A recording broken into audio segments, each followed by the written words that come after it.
No crepúsculo da consciência humana, onde as sombras do passado se alongam e o silêncio do futuro ainda não foi plenamente quebrado, surge uma pergunta que ressoa como um martelo batendo contra ídolos de pedra. Precisamos realmente de figuras para adorar? Imagine-se em uma vasta galeria de estátuas antigas, onde cada monumento representa um valor, uma crença ou uma divindade que a humanidade carregou nos ombros por milênios. A atmosfera é carregada de um peso invisível, uma herança de reverência que muitas vezes beira a cegueira. É nesse cenário que o pensamento se divide entre dois grandes faróis, duas luzes intensas que, embora pareçam opostas, tentam iluminar a mesma escuridão da ignorância. De um lado, a figura de um homem que caminhou pelas areias áridas, propondo um amor que redirecionava todos os olhares para um Criador supremo. Do outro, um pensador inquieto e inquebrantável que via na própria ideia de ídolo uma armadilha para a liberdade do espírito.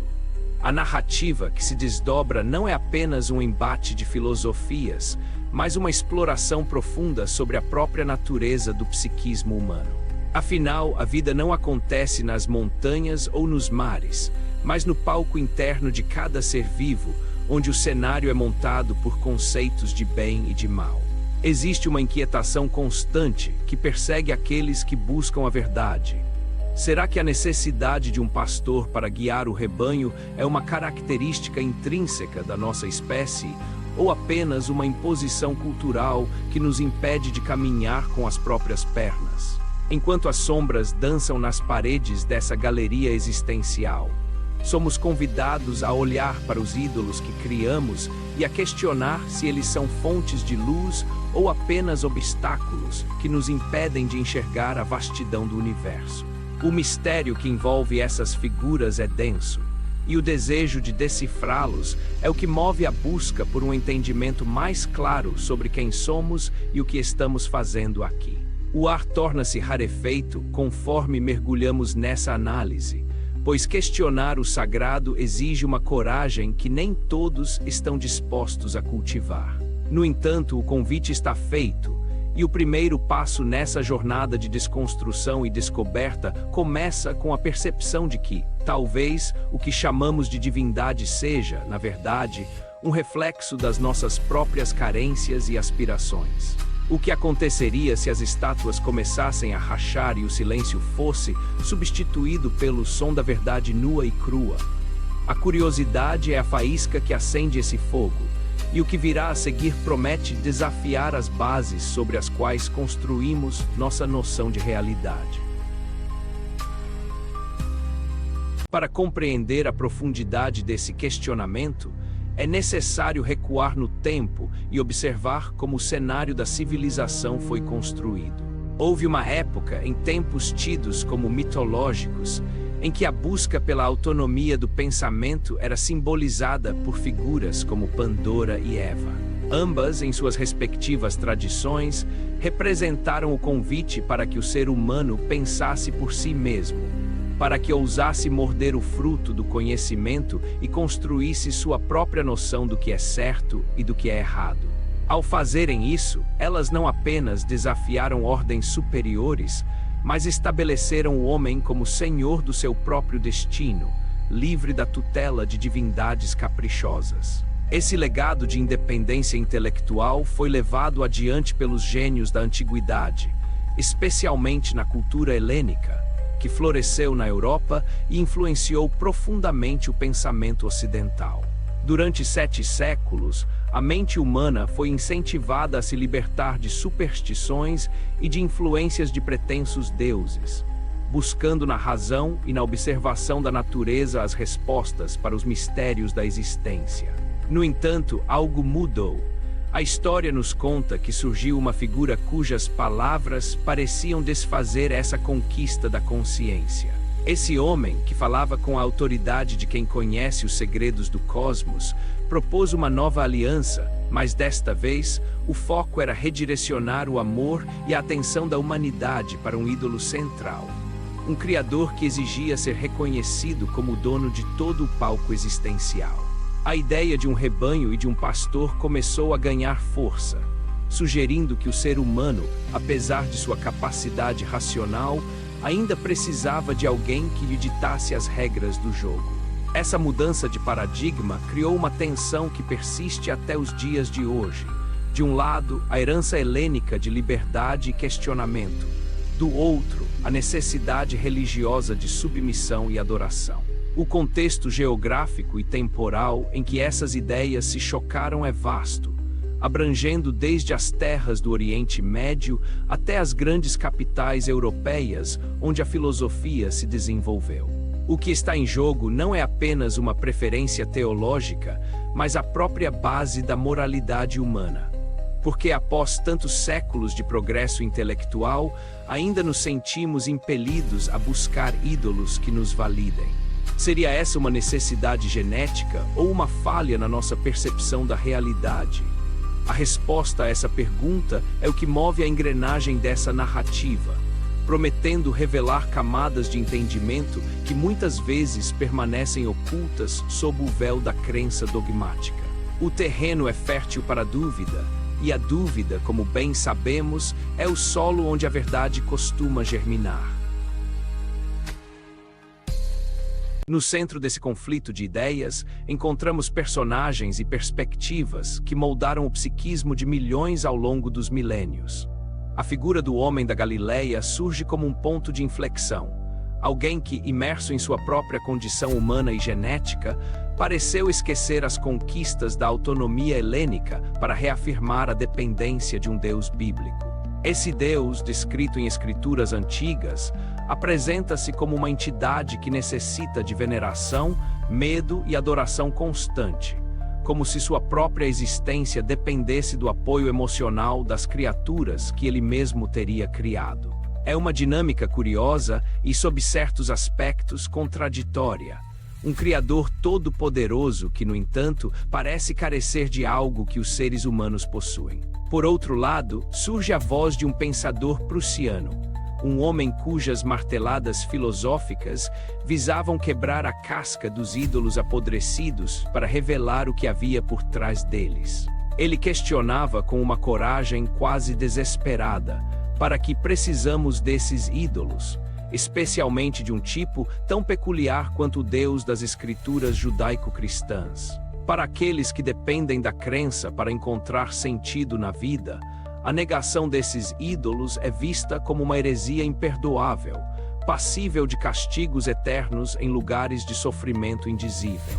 Essa ameaça de punição, proferida tanto por figuras religiosas quanto por instituições poderosas, serviu como uma coleira espiritual para a humanidade. A Igreja, ao longo dos séculos, não apenas adotou esses ídolos, mas se transformou em um ídolo ainda mais imponente, assumindo poderes divinos na terra e aprisionando a consciência daqueles que lhe entregaram a chave de seus psiquismos. O problema, no entanto, é que essa entrega da consciência não ficou enterrada no passado.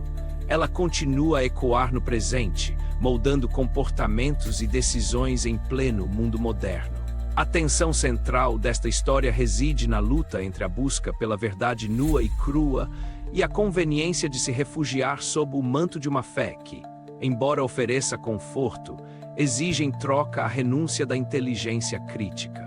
A narrativa começa a se mover quando percebemos que a adoração a ídolos não é apenas uma prática religiosa, mas um mecanismo de controle que se infiltra em todas as esferas da vida, desde a política até as relações pessoais. O que acontece quando um indivíduo decide que não precisa mais de um pastor?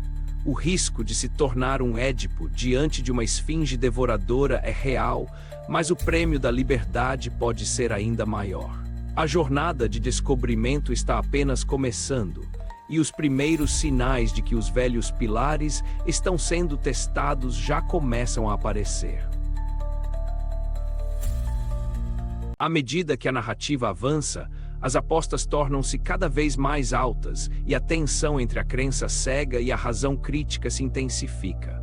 Observa-se que a sociedade moderna, muitas vezes descrita como evoluída, ainda se divide entre aqueles que buscam a pílula azul do conforto ilusório e os que ousam olhar para o abismo da realidade. A maioria, frequentemente chamada de apolínea, tende a se apegar a aspectos secundários da vida, deixando-se levar por convenções sociais, rituais vazios e disputas ideológicas que pouco acrescentam ao crescimento espiritual ou intelectual.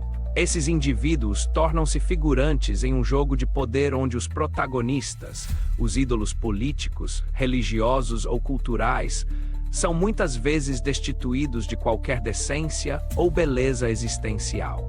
O uso vulgar e constante do nome da divindade em situações banais é um sintoma claro dessa desconexão profunda. Assassinos agradecem pela liberdade após um crime, atletas acreditam suas vitórias à intervenção divina em detrimento dos oponentes, e até mesmo altas autoridades eclesiásticas utilizam expressões de gratidão a Deus para mascarar falhas morais terríveis, como a prescrição de crimes de pedofilia.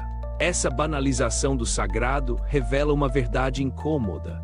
O ídolo serve como uma justificativa para as próprias falhas e desejos, uma ferramenta de ratificação para vidas que carecem de um sentido mais nobre. A situação torna-se ainda mais grave quando percebemos que, sob a perspectiva de uma busca espiritual genuína, aqueles que protegem e financiam instituições corruptas em nome da fé estão, na verdade, sendo cúmplices da destruição da verdade. A vontade pela verdade, como descrito na filosofia, é uma aventura perigosa que pode nos arrastar para terrenos insólitos e duvidosos.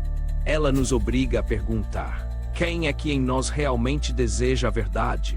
E por que não preferiríamos a ignorância ou a incerteza, que muitas vezes parecem mais confortáveis? Essa provocação filosófica age como um ácido que corrói as camadas de pretensão e hipocrisia, expondo a fragilidade dos valores dogmáticos que sustentam a cultura ocidental. O conflito entre o desejo de ser livre e o medo de perder o apoio do ídolo cria uma fricção emocional insuportável para muitos. Estamos todos, de certa forma, diante da esfinge que nos desafia com seu enigma: decifra-me ou te devoro. Jesus, em sua jornada, talvez tenha sido o maior desses Édipos, enfrentando uma divindade que exigia sacrifícios e obediência absoluta, mas sua resposta à aceitação da cruz selou um destino que a humanidade ainda tenta compreender. O movimento da história agora nos empurra para uma fase onde não basta mais apenas observar. É preciso escolher qual parte de nós mesmos prevalecerá na busca por uma existência autêntica. Aprofundando-nos na análise dessa drama humano, percebemos que a figura de Jesus, em sua essência mais pura, foi tragada por uma interpretação que ele mesmo talvez não tenha previsto. Ao se recusar a ser o Messias violento e conquistador que as profecias de sua época exigiam, ele se tornou uma vítima da própria estrutura religiosa que tentava reformar. O Deus ao qual ele se referia, muitas vezes confundido com o Ser Supremo de bondade infinita, revelava-se nas escrituras antigas como uma entidade que testava a lealdade de seus seguidores de maneiras cruéis, como no caso da ordem dada a Abraão para sacrificar o próprio filho. Essa esfinge bíblica parece estar em um jogo constante de poder e submissão, onde os seres humanos são as peças descartáveis. Jesus, ao aceitar o cálice da dor, personificou o sofrimento imposto por essa dinâmica divina, deixando um legado que foi rapidamente capturado e transformado por outros. A transição da mensagem original para o que conhecemos hoje como uma estrutura institucionalizada foi um processo marcado por escolhas políticas e necessidades imperiais. A influência de figuras posteriores, que nem sequer conheceram o homem da Galileia em vida, foi decisiva para moldar uma religião que valoriza mais a crença no além do que a vitalidade do existir terreno. Esse deslocamento de foco gerou um sentimento de culpa e um ressentimento contra a própria vida, propondo o ascetismo e a renúncia como únicos caminhos para a purificação. O resultado foi a criação de um rebanho condicionado a seguir ordens sem questionar, mantendo-se em um estado de infantilidade espiritual. No entanto, a vida não se deixa prender por dogmas para sempre. Existe uma força na consciência humana que busca a verdade, mesmo que isso signifique destruir as ilusões mais queridas. O pensador das marteladas filosóficas surge aqui como um aliado necessário para aqueles que desejam despertar desse sono dogmático.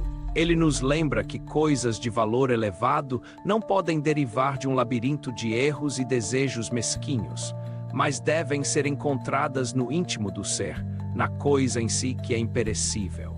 A reflexão torna-se mais densa quando confrontamos a ideia de que o mundo em que vivemos, onde espécies se destroem para sobreviver, e possa ser a obra perfeita de um Deus de amor. A lógica parece falhar nesse ponto, e o ídolo que sustenta essa crença começa a mostrar suas rachaduras. A busca pela verdade exige que reconheçamos essas contradições e tenhamos a coragem de olhar para o que está por trás da cortina do sagrado.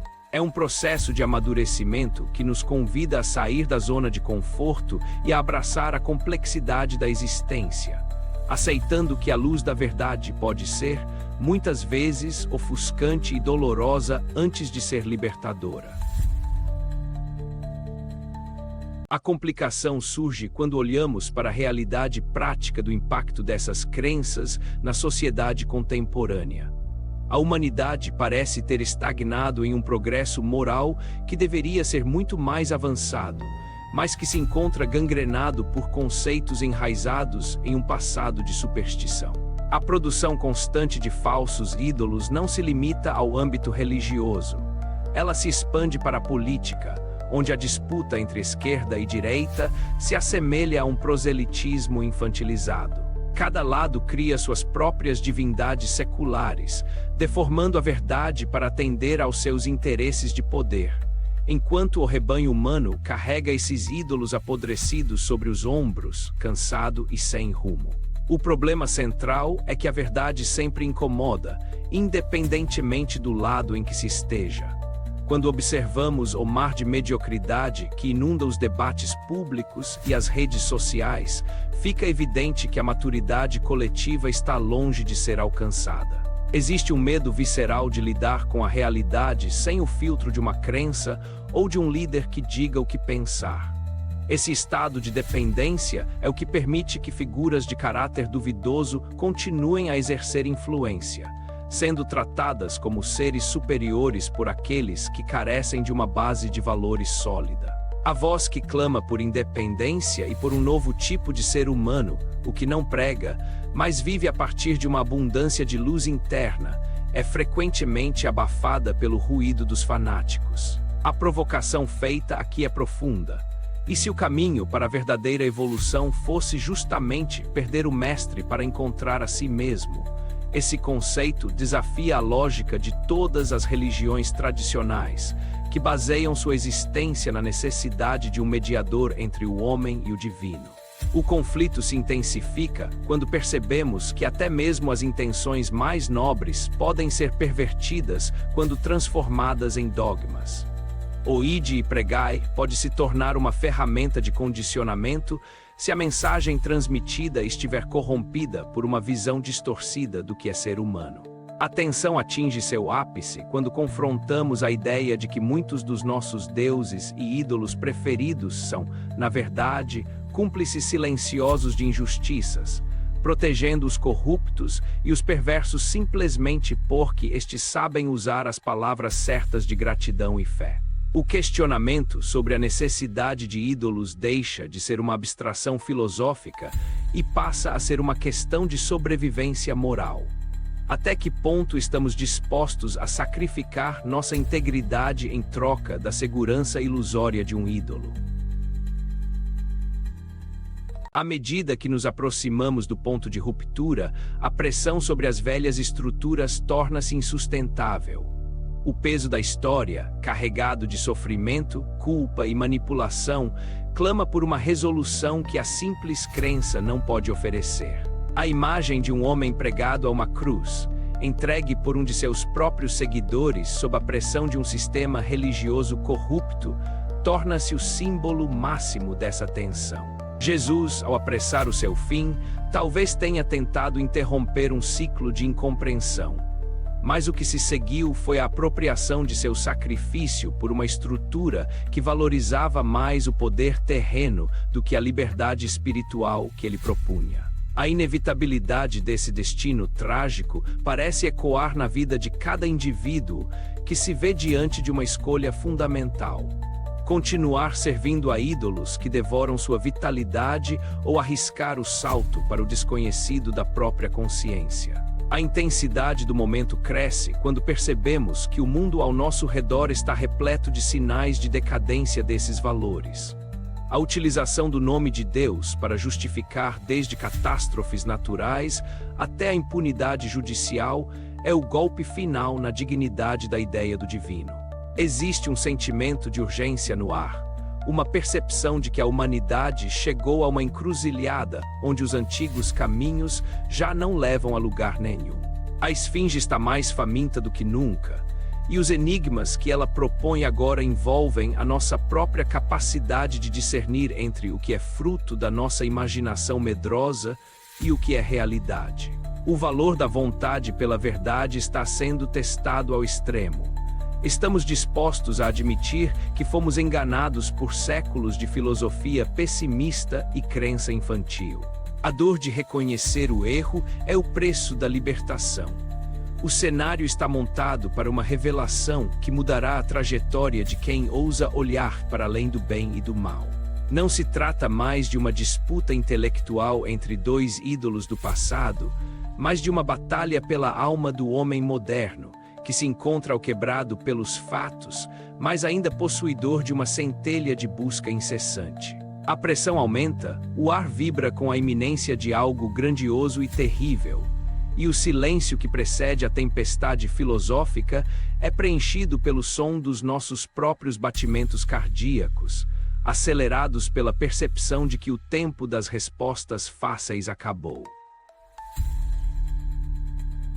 O ponto culminante dessa jornada ocorre quando a verdade, despida de todos os seus adornos religiosos e metafísicos, finalmente se revela em toda a sua crueza. É o momento em que se percebe que o Evangelho morreu na cruz no instante em que o legado de Jesus foi transformado em um sistema de controle baseado no ressentimento e na negação da vida.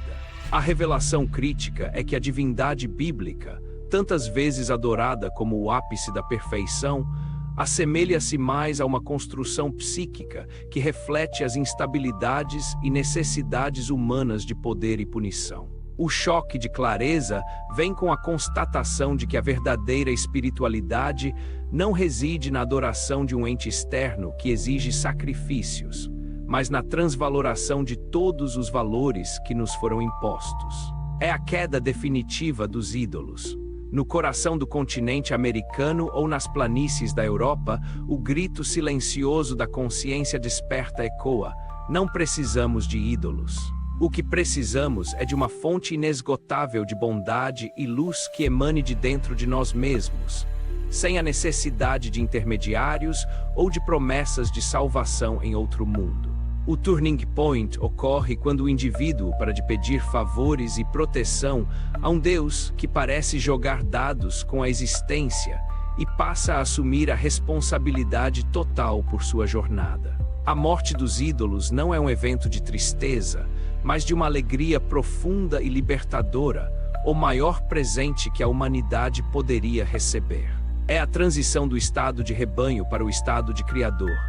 Nesse momento de clímax, a figura de Jesus é resgatada da distorção histórica para ser vista como um homem que, em sua profundidade e amor, tentou mostrar um caminho que a humanidade, em sua infância espiritual, não soube trilhar sem criar novas correntes. A destruição das velhas tábuas de valores permite que a realidade seja vista como ela. É dramática, por vezes cruel, mas imensamente rica em possibilidades para aqueles que têm olhos para enxergar. A revelação é que a esfinge só tem poder enquanto não somos capazes de olhar dentro de nós mesmos e encontrar as respostas que ela finge possuir. O colapso das ilusões é o nascimento da verdadeira autonomia, e o impacto dessa mudança é sentido em cada célula do psiquismo humano, sinalizando que nada mais será como antes. Após o estrondo da queda dos ídolos, o que resta é um silêncio reflexivo, uma pausa necessária para que a poeira das certezas desfeitas possa assentar. As consequências imediatas dessa clareza são por vezes desorientadoras. Onde antes havia o conforto de uma regra externa, agora a vastidão da liberdade pessoal, e isso pode ser assustador. O psiquismo humano, habituado por gerações a buscar aprovação divina para cada ato, sente o vácuo deixado pela ausência do pastor. É o momento em que a Hau emotion da existência se manifesta. A percepção de que estamos sozinhos no palco da vida, mas que essa solidão é o solo fértil para a verdadeira dignidade. A mudança situacional é visível na forma como passamos a olhar para os eventos do cotidiano. Aqueles que antes agradeciam a Deus por sobreviverem a uma catástrofe enquanto outros pereciam, agora sentem um constrangimento profundo diante da irracionalidade de tal pensamento. A compreensão de que a vida não se move por predileções divinas, mas por leis naturais e escolhas humanas, traz um peso de realidade que exige maturidade. As vítimas de sistemas corrompidos, antes silenciadas pela conveniência das instituições sagradas, começam a ser vistas com outros olhos, não como obstáculos para a imagem da igreja, mas como o próprio rosto da verdade ferida pela hipocrisia. O espaço que se abre entre o antigo eu e o novo eu é preenchido por um fôlego de honestidade intelectual, que é ao mesmo tempo exaustivo e revigorante. Há uma calma estranha após a tempestade, o sentimento de quem finalmente parou de lutar contra fantasmas para enfrentar a vida real.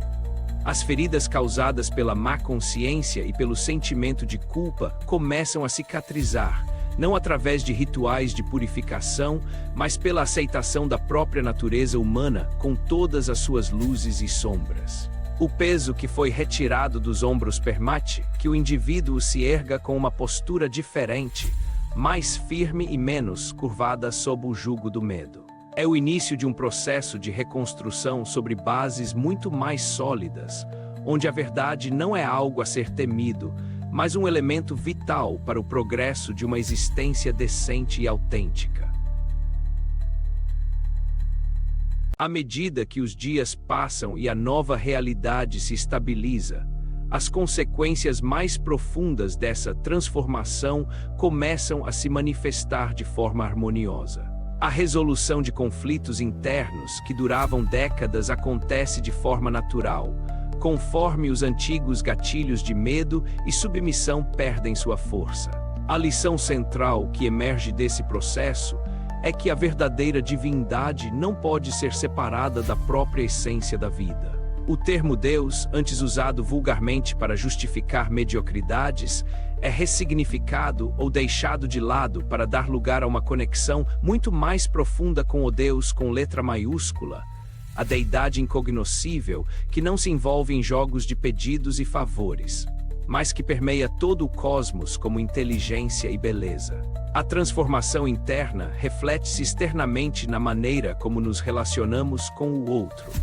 Sem a necessidade de converter ninguém a uma verdade absoluta, o diálogo torna-se mais rico e respeitoso.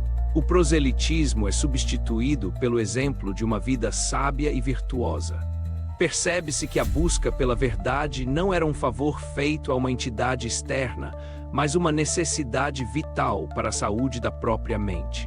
O amadurecimento espiritual que ocorre é comparável ao despertar de um longo sonho infantilizado, onde finalmente assumimos as rédeas de nossa evolução. A vida deixa de ser vista como um vale de lágrimas ou uma punição kármica para ser compreendida como um laboratório de experiências onde cada desafio é uma oportunidade de beleza existencial. A quietude que se instala no coração é o resultado da harmonia entre o que se pensa e o que se vive. A transição para o encerramento dessa fase é suave, marcada por um sentimento de gratidão genuína, não pela sobrevivência egoísta, mas pela oportunidade de participar conscientemente do fluxo da existência universal. O indivíduo agora compreende que ser filho do Criador não significa ser um súbdito obediente, mas ser um agente ativo da própria vida, capaz de embelezar o mundo através de suas ações e pensamentos elevados. A herança dos grandes mestres do passado é finalmente honrada, não pela repetição cega de suas palavras, mas pela encarnação do espírito de busca e coragem que eles demonstraram. O caminho para a plenitude está agora livre de ídolos, pavimentado pela vontade de ser verdadeiramente humano. Ao sintetizarmos os fios dessa vasta tapeçaria narrativa, somos levados a uma reflexão final sobre o significado de toda essa jornada entre Jesus e Nietzsche. O embate entre essas duas visões de mundo não foi um desperdício de energia intelectual, mas uma preparação necessária para que pudéssemos alcançar uma síntese superior. Compreendemos agora que a necessidade de ídolos é uma fase da infância da humanidade, um estágio onde precisávamos de imagens e dogmas para nos orientar em meio ao caos de um mundo que ainda não entendíamos. No entanto, o progresso real exige que deixemos essas muletas para trás. A filosofia do martelo e o convite ao amor universal, quando purificados de suas distorções históricas, apontam para o mesmo objetivo: a libertação do ser. A importância de questionar a vontade pela verdade revelou-se fundamental para evitar que caíssemos nas armadilhas da crença reconfortante, mas falsa. A verdadeira religiosidade, descobrimos, não tem nada a ver com instituições poderosas ou com o uso vulgar do nome divino, mas com a capacidade de manter-se íntegro diante dos enigmas da vida. O drama da condição humana, simbolizado por Édipo e pela Esfinge, encontra sua resolução quando percebemos que o decifrador e o enigma são faces da mesma moeda. A descoberta de que o contexto por trás da vida humana é muito mais vasto e misterioso do que qualquer escritura pode descrever gera uma estupefação saudável, que nos impulsiona a continuar buscando sem nunca nos sentirmos donos da verdade absoluta. A maturidade espiritual consiste em viver com a incerteza sem perder a esperança e em agir com bondade sem esperar recompensas celestiais. O progresso decente do planeta depende desse despertar individual, dessa capacidade de cada um de nós de se tornar diferente e de perder o mestre para encontrar a própria voz. A mensagem que ressoa é a de que a vida é uma dádiva que se hospeda na nossa mente, e é ali que ela deve ser celebrada com a máxima dignidade. Estamos prontos para caminhar em direção a um futuro onde os ídolos apodrecidos serão apenas lembranças de uma época de ignorância, e onde a luz da verdade, filtrada pela sabedoria e pelo amor, guiará nossos passos rumo a uma existência de real beleza e decência. Ao chegarmos ao fim desta profunda exploração, resta-nos a clareza de que a jornada humana é, em sua essência, uma transição constante entre a sombra da dependência e a luz da autonomia. A pergunta inicial, precisamos de ídolos, encontra sua resposta no silêncio de uma mente que amadureceu e já não teme o vazio. A verdadeira grandeza de figuras como o homem da Galileia e o pensador das marteladas reside no fato de que eles, cada um à sua maneira, nos ofereceram as ferramentas para que pudéssemos, eventualmente, caminhar sem eles. Concluímos que a vida é curta demais para ser desperdiçada em crenças inventadas, que apenas apequenam o espírito e fomentam o ódio ou a indiferença. O legado que devemos carregar no coração não é o da submissão a deuses que refletem nossas piores características, mas o da busca incessante pelo que há de mais nobre e profundo em nossa própria natureza. O despertar para o fato de que a divindade habita a mente e as ações daqueles que promovem a beleza e a justiça é a maior realização que um ser racional pode alcançar. Que este entendimento nos livre do infantilismo espiritual e nos conceda a coragem de ser Édipos que não apenas decifram a esfinge, mas que a transformam através de uma nova compreensão da realidade. O mundo não precisa de mais crentes, mas de mais homens e mulheres íntegros, capazes de amar sem medo e de questionar com sabedoria. Ao deixarmos para trás os velhos ídolos, abrimos espaço para uma vida que é por si só uma obra de arte, uma celebração da inteligência, da sensibilidade e da eterna busca pela verdade.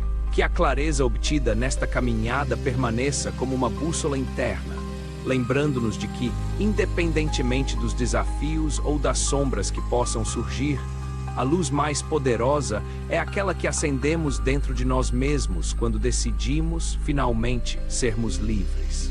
A história continua em cada um de nossos atos, em cada escolha feita com consciência, e na certeza de que a beleza da vida está em ser o protagonista do próprio destino, em plena harmonia com o infinito que nos cerca. Este é o sentido mais profundo da nossa existência.